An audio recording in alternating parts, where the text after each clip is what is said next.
میشه تو بگی باز کاری کردم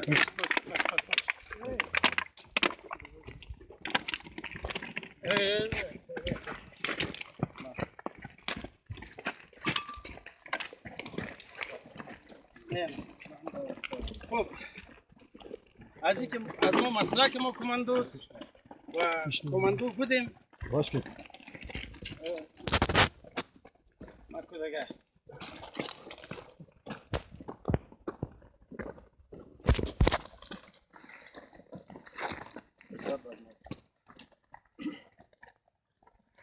بخوریم اجازه است خب یکی میگم مسلک ما کماندوست در دشت و بیابان پایین میشیم در رقب دشمن پایین میشیم و آشه که بر ما از طرف لوجستیک رسیدگی نمیتونه کرده به اون وقت زمانش ما مجبور هستیم که از همون چیزایی که چهار اطراف ما قرار داره از او استفاده کنیم یکیش هم از جملهش مار است بسم الله الرحمن الرحیم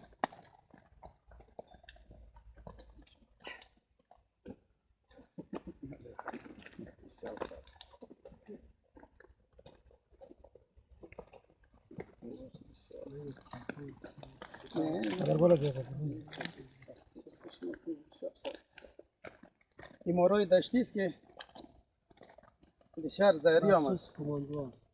این زهری هم است نه نه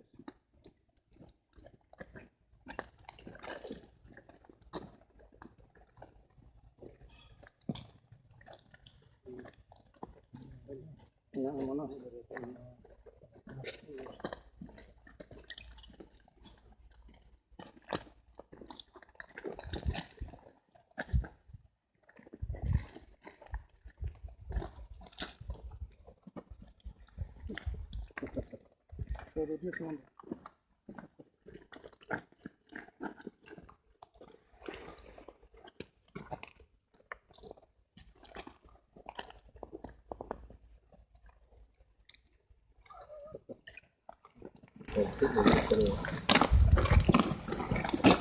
مگه همین مار خون قضیت نداشت خون نسید چی داد؟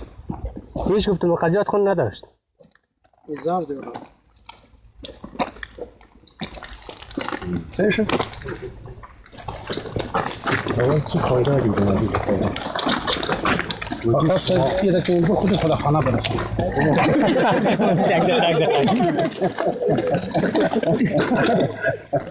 با ما دی سفیده بیشتر خواهی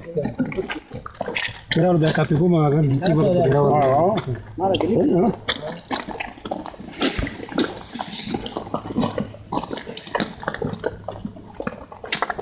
علی پایین میگی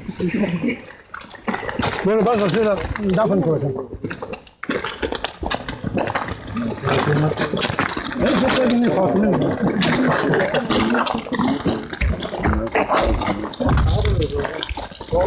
نمار سبیتا